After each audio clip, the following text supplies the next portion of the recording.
Aujourd'hui, j'aimerais aborder deux sujets importants sur deux étapes importantes à ne pas négliger, la dépose et la préparation de la plaque.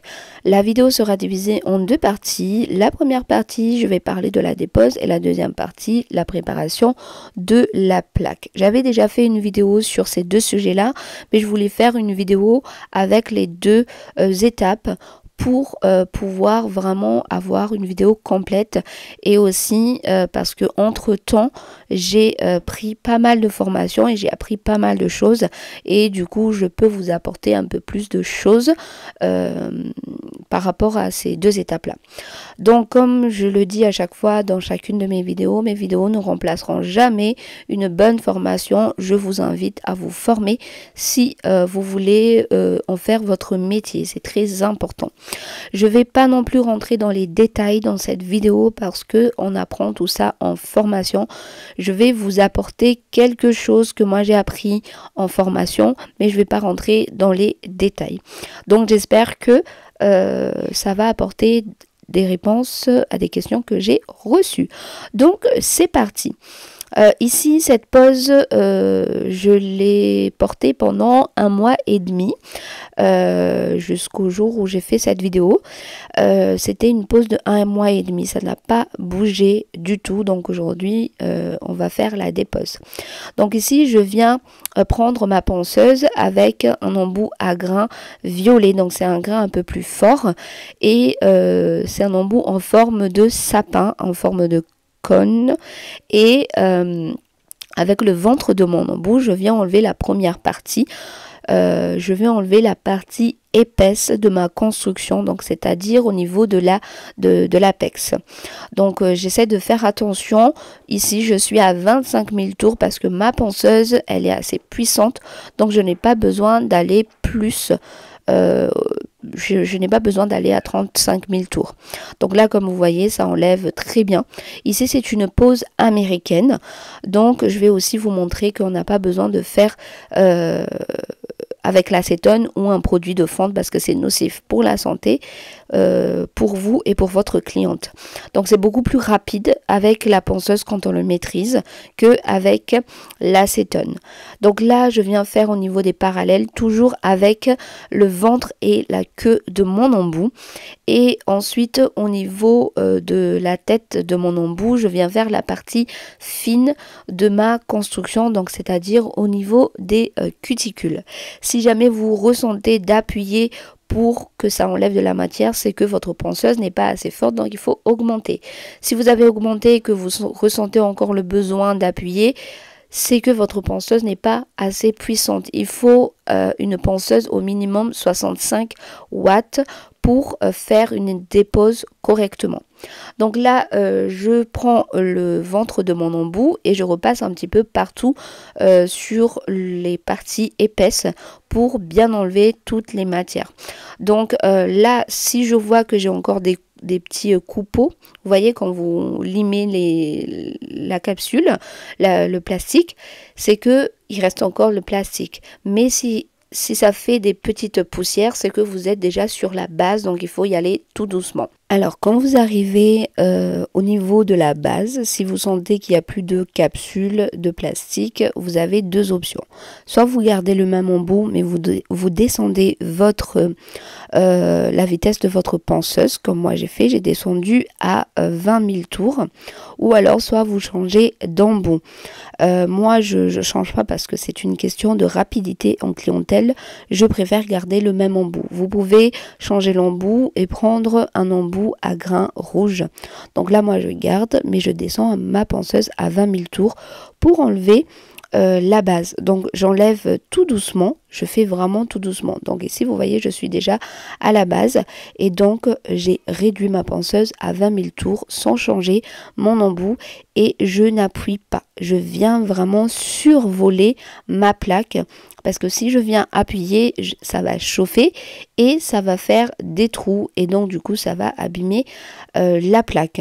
Donc si vous débutez, je vous conseille de prendre un embout à grains bleu pour faire la dépose et ensuite quand vous attaquez la base, prenez un embout à grains rouge, comme ça au moins ça va pas chauffer et ça va pas faire des trous au niveau de la plaque de votre cliente ou de vous-même. Alors pour les débutantes, quand vous faites une dépose, restez vraiment concentré dans ce que vous faites. Je vous conseille de toujours dépoussiérer, de voir un peu plus clair dans votre travail et n'hésitez pas à mettre un petit peu d'alcool ou de cleaner pour voir si vous êtes déjà sur la plaque naturelle, et il faut faire attention. Si la plaque elle blanchit après avoir appliqué le cleaner ou l'alcool, c'est que vous êtes déjà sur la plaque naturelle, donc il faut faire attention.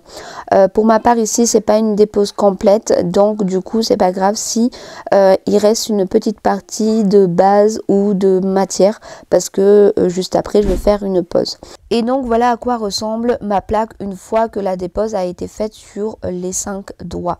Comme vous voyez, j'ai pas de rougeur, j'ai pas de bosse, j'ai pas d'irrégularité, c'est nickel. Ça doit être comme ça votre plaque, la plaque de votre cliente ou votre plaque après une dépose. Parce que quand je vois sur les réseaux dire que la pose des faux ongles, l'extension ou la pose de gel abîme les ongles, c'est totalement faux. C'est très important de savoir faire la dépose et savoir faire la préparation de la plaque. C'est pour ça que je voulais faire cette vidéo, pour vous aider vraiment, pour mettre un petit peu de la lumière sur ces deux étapes-là. Parce que si ces deux étapes-là est mal réalisées, vous allez abîmer la plaque de votre cliente et vous allez abîmer votre plaque. Maintenant, on passe à la manicure. Pour moi, la manicure, l'étape de la manicure, c'est aussi importante et c'est non négligeable selon moi. Après, vous faites comme vous voulez. Mais récemment, j'ai reçu un message par rapport au décollement côté cuticule. La plupart des décollements côté cuticule, c'est dû à la mauvaise préparation de la plaque et à la négligence de la manicure. Donc, c'est pour ça que je dis la manicure est non négligeable. Donc ici je vais vous montrer comment moi je le fais sur moi, mais bien évidemment je l'adapte selon la typologie de l'angle de mes clientes. C'est pour ça que les formations sont importantes et la typologie de l'angle on l'apprend en formation. Donc ici je viens prendre la repousse cuticule de chez Stalex avec les deux embouts, les deux embouts. Donc je prends le côté repousse pour soulever la cuticule, non pas repousser, et ensuite après je prends le côté grattoir pour gratter tous les petits bouts de peau qui sont accrochés à la plaque, parce que ce sont ces petits bouts de peau là qui causent les décollements côté cuticule. Pourquoi? Parce qu'en fait la matière va se poser sur ces petits bouts de peau là, pas sur votre plaque, donc du coup au bout de quelques jours il y aura des décollements. Ensuite, une fois que j'ai gratté dessous mon repli, je viens passer dans les deux sens mon embout flamme à grain rouge en mode forward et en mode reverse, toujours dans les deux sens tout le temps. Je viens ensuite soulever et créer le petit jupon pour pouvoir couper correctement après. Donc là encore une fois il faut bien soulever. Si vous avez mal soulevé votre cuticule dès le départ de la manucure, vous aurez du mal à créer ce petit jupon. Donc il faut vraiment réaliser correctement chaque étape. Donc là, une fois que le petit jupon a été créé, je viens couper le petit jupon. Si vous avez bien soulevé votre repli et vous avez créé le petit jupon correctement, il n'y aura pas de souci. Vous n'aurez pas des blessures, de coupures ou quoi que ce soit, parce qu'en fait ici on va juste couper la partie morte de la peau. Donc c'est pour ça que ça ne doit pas saigner et ça ne doit pas faire mal. Donc voilà, la manucure elle est faite. Vous voyez la différence entre un côté qui est fait et un côté qui n'est pas fait. Donc pour moi la manucure est non négligeable. On passe à l'étape suivante. Donc ici c'est un autre jour. C'est pour ça que la plaque elle est différente et que j'ai une petite repousse. Mais c'est pas très important.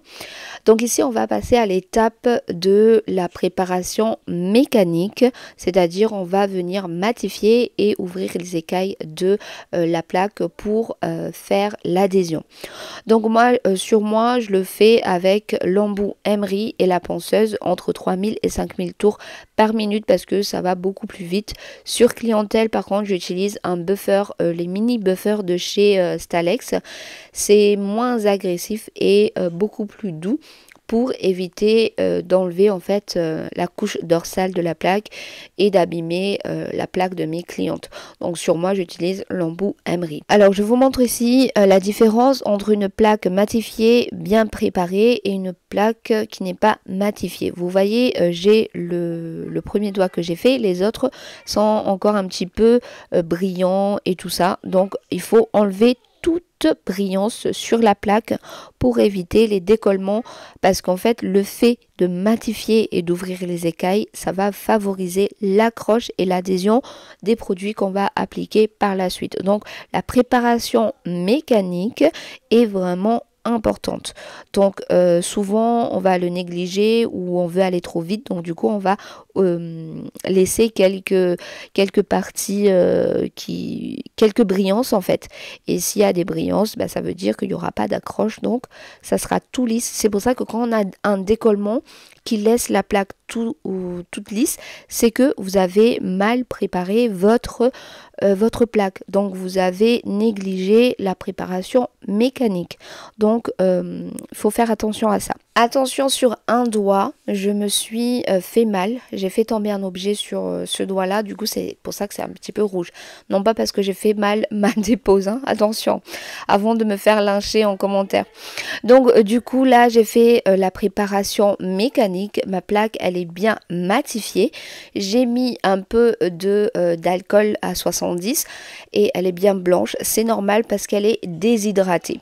Maintenant que ma plaque est bien matifiée, on va passer à l'étape suivante, donc l'étape de la préparation chimique, donc l'application des produits de préparation.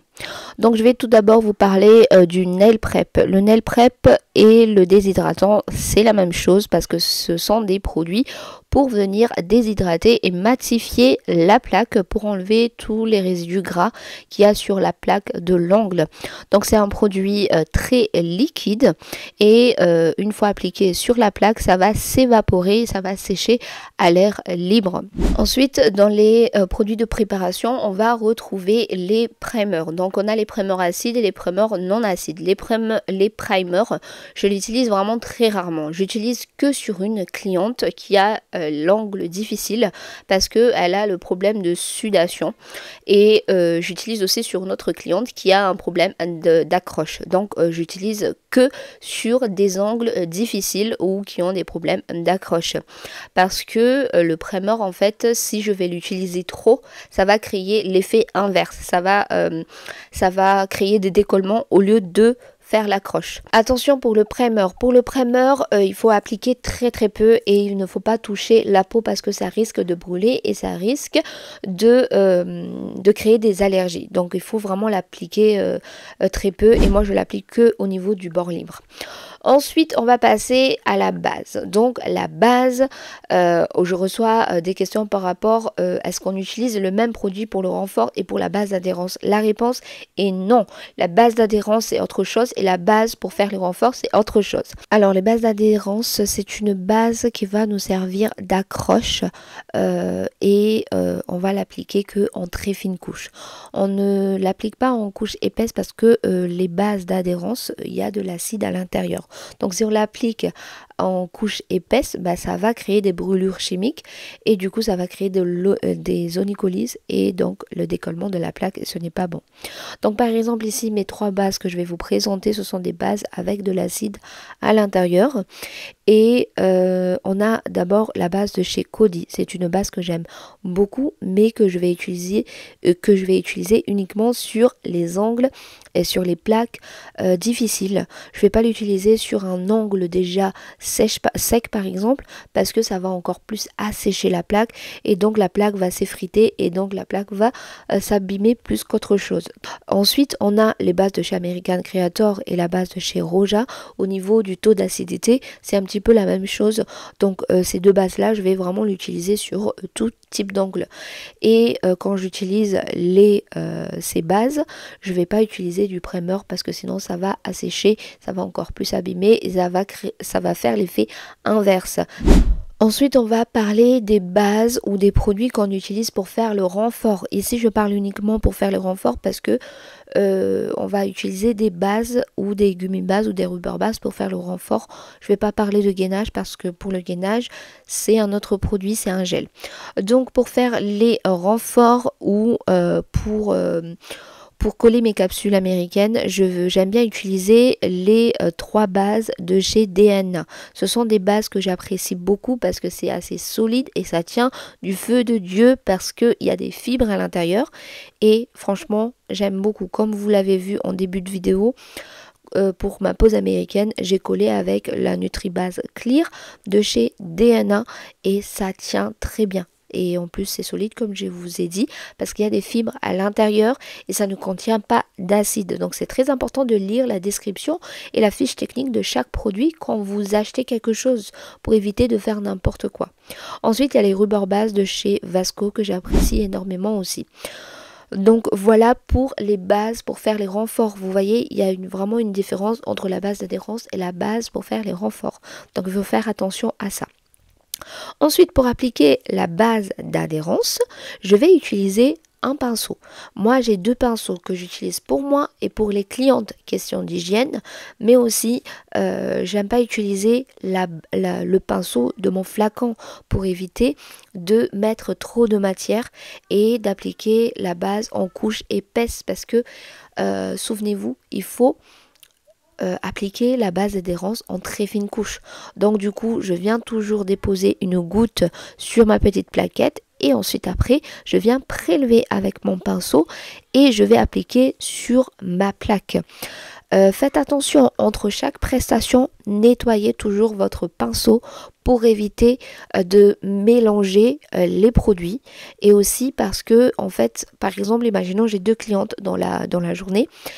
Ces 2 clientes n'ont pas la même typologie d'angle, donc du coup je ne vais pas utiliser le même produit, la même base. Donc pour éviter des décollements, il faut bien nettoyer le pinceau avant de passer à la cliente suivante. Donc ça, faites attention, c'est un détail, mais c'est un détail important. Donc faites attention à ça. Ensuite, j'applique ma base, donc je prélève un tout petit peu de matière et après je fais les 5 doigts avec.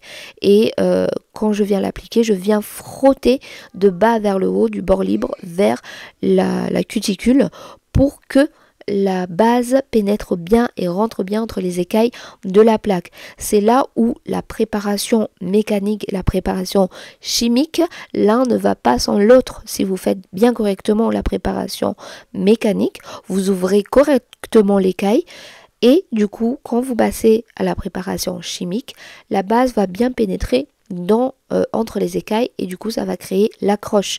Alors il faut que votre plaque soit comme ceci. Si vous voyez les traces de lime à travers la base, c'est que vous avez bien appliqué votre base très finement. Si jamais c'est lisse, c'est que vous avez appliqué la base en couche épaisse, donc ce n'est pas bon. Donc voilà, une fois après catalysé, vous pouvez faire votre pose. Et puis voilà, j'espère que la vidéo sera complète et si jamais j'ai oublié quelque chose, n'hésitez pas à me poser en commentaire et si jamais j'ai dit n'importe quoi, n'hésitez pas à me reprendre aussi en commentaire. J'ai vraiment essayé de faire mon maximum pour vous donner un maximum d'informations, mais encore une fois, c'est mieux d'aller se former pour pouvoir faire les choses correctement. Après, si vous avez des décollements, c'est pas grave, c'est pas la fin du monde, ne vous frustrez pas, essayez de localiser d'où viennent les décollements et ensuite vous arrangez le protocole, mais surtout arrêtez de dire oui je fais le même protocole sur tout le monde. Et sur une cliente, bah, ça tient pas, c'est normal parce qu'en fait, les clientes n'ont pas le même type d'angle. Donc c'est pour ça que je me répète, hein, mais c'est mieux de se former correctement. Donc voilà, en tout cas, j'espère que la vidéo vous plaira. Je vous dis à très bientôt. Prenez soin de vous et soyez pleinement bénis.